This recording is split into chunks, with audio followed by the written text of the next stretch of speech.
जय हिंद साथियों, आप लोग कैसे हैं। उम्मीद करता हूं कि आप लोग बहुत ही बढ़िया होंगे। ठीक है, तो आज की इस वीडियो में हम लोग क्लास 12th के साइकोलॉजी, क्लास 12th के अन्य मनोविज्ञान के आज हम लोग कंप्लीट ऑब्जेक्टिव इस वीडियो में याद करने वाले हैं। तो इस वीडियो में आपको हम 25 ऑब्जेक्टिव को कंप्लीट याद करवा देंगे। आप लोग को 5 मिनट तक आप लोग को वेट करना होगा, शुरू से अंत तक देखते रहना होगा। ठीक है, आप लोग याद हो जाएगा। आपको 2025 के बोर्ड परीक्षा में आप लोग अधिक से अधिक अंक अर्जित कर पाएंगे। ओके, इसलिए आप लोग शुरू से अंत तक बने रहना है।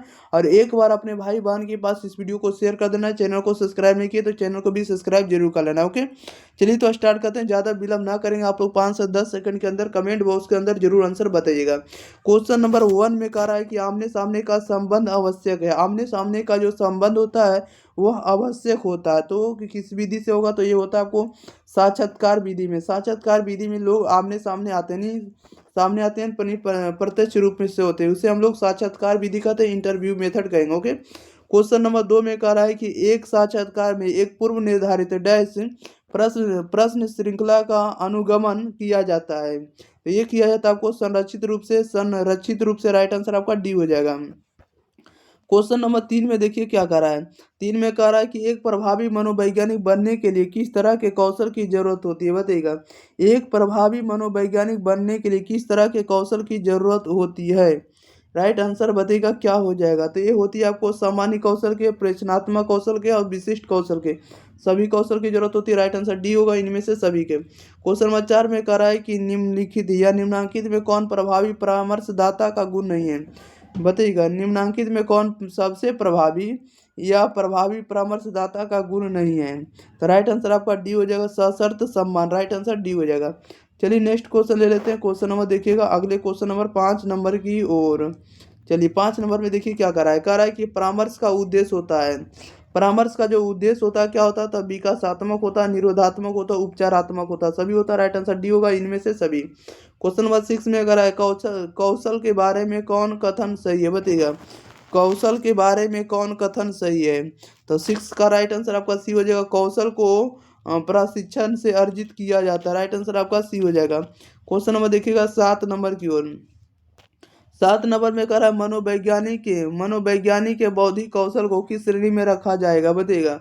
मनोवैज्ञानिक और बौद्धिक कौशल को किस श्रेणी में रखा जाएगा, तो यह रखा जाएगा आपको सामान्य कौशल में। राइट आंसर ये हो जाएगा। 8 नंबर में कह रहा है कि सामाजिक दूरी में संप्रेषणकर्ता तथा श्रोता के बीच की दूरी होती है, ये दोनों के बीच की दूरी कितनी होती है, तो 4 फीट से 10 फीट। राइट आंसर आपका बी हो जाएगा। क्वेश्चन नंबर 9 में कह रहा है कि निम्नांकित में संचार की कौन सी विशेषता नहीं है, बताइएगा। संचार की कौन सी विशेषता नहीं मानी जाती, राइट आंसर आपका डी हो जाएगा। संचार का स्वरूप जो है पलटावी होता है। राइट आंसर आपका डी हो जाएगा, ये आपका गलत बात है। Okay, next question, question number देखिएगा 10 नंबर की ओर। कह रहा है इनमें से कौन सा गुण एक सफल मनोवैज्ञानिक के रूप में आवश्यक नहीं है, बताइएगा।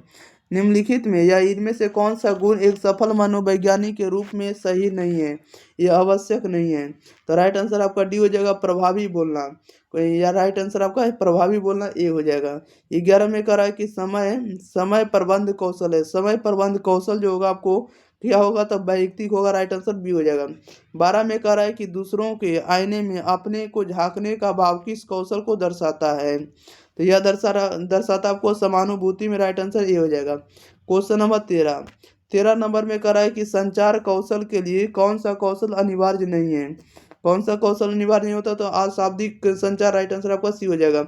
14 में कह रहा है संचार में कूट संकेतन की विशेषता कौन है, बताइएगा। संचार में कूट संकेतन की विशेषता कौन है, तो 14 का राइट आंसर आपका सी हो जाएगा। कूट संकेतन में व्यक्ति अपने विचारों को विशेष अर्थ प्रदान करता है। Right answer option number C हो जाएगा। क्वेश्चन नंबर 15 नंबर में कह रहा है कि निम्न में कौन जो है परामर्श का स्रोत नहीं है या परामर्श का क्षेत्र नहीं है, तो राइट आंसर आपका ये हो जाएगा, निजी। 16 नंबर में कह रहा है एक प्रभावी मनोवैज्ञानिक की विशेषता होती है। एक प्रभावी मनोवैज्ञानिक की जो विशेषता होती है, सामर्थ्य होती है, वैज्ञानिक मानसिकता होती है और उत्तरदायित्व का बोध कराती है। राइट आंसर आपका डी होगा इनमें से सभी। नेक्स्ट क्वेश्चन ले लेते हैं। क्वेश्चन नंबर देखिएगा आप लोग 17 नंबर की ओर। 17 नंबर में देखिए क्या कर रहा है। कह रहा है कि साक्षात्कार में कौन चरण नहीं है, बताइएगा। साक्षात्कार में कौन चरण नहीं होता है, तो 17 का जो राइट आंसर हो जाएगा ऑप्शन नंबर बी हो जाएगा। साक्षात्कार में संबंध की प्रागढ़ता होती है, ये बात गलत है। ठीक है। 18 नंबर में कह रहा है व्यक्ति के शारीरिक हाव भाव की श्रेणी का कौशल है, बताइएगा। व्यक्ति के शारीरिक हाव भाव की श्रेणी का कौशल है। तो राइट आंसर इसका जो हो जाएगा आपका डी हो जाएगा। क्या हो जाएगा? डी हो जाएगा, संचार कौशल। थोड़ा कम दिख रहा होगा, फिर भी आप लोग एडजस्ट कर लीजिएगा, लास्ट पीडीएफ है, ठीक है। क्वेश्चन नंबर 19 में करा है, निम्न में से कौन परामर्श की प्रविधियां नहीं है? बताइएगा, निम्न में से कौन जो परामर्श की विधियां नहीं? तो परामर्श की विधियां नहीं तो प्रोत्साहन परामर्श। राइट आंसर आपका डी हो जाएगा। 20 में करा है कि निम्नलिखित में से परामर्श प्रक्रिया का चरण कौन सा है? परामर्श प्रक्रिया का चरण कौन सा होगा? राइट आंसर आपका डी हो जाएगा। यानी सभी होगा, प्रारंभिक खुलापन होगा, गहराई से खोजबीन होगा और आपको कार्यवाही करना, ये सभी होगा। राइट आंसर आपको डी लगाना, इनमें से सभी। नेक्स्ट क्वेश्चन, क्वेश्चन नंबर देखिए 21 नंबर क्वेश्चन। 21 में करा है कि परीक्षार्थियों को सामने बैठाकर बात करने की विधि क्या कही जाती है? या राइट आंसर बताइएगा क्या हो जाएगा? परीक्षार्थी को सामने बैठाकर बात करने की विधि क्या कहलाती है? तो उसे हम लोग क्या कहते हैं? तो उसे हम लोग कहते हैं साक्षात्कार विधि, इंटरव्यू मेथड कहेंगे।